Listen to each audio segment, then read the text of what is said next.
Hi friends అందరికీ. మా భూమికి అయితే చేపలు వేసుకుంటుందండి. ఫస్ట్ అయితే ఉల్లిగడ్డ వేసింది,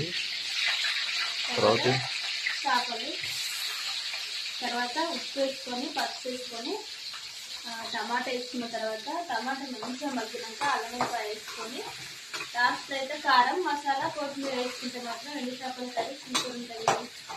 మీకెంత మందికి ఇష్టం ఫ్రెండ్స్ కామెంట్ చేయండి. మరి ఈరోజు అయితే మన ఎండు చేపల కర్రీ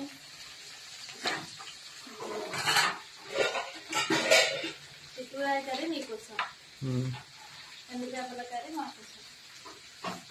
ఎట్లా చేపలలో కొంచెం సాడుతుంటుంది కాబట్టి చూసి వేసుకోవాలి.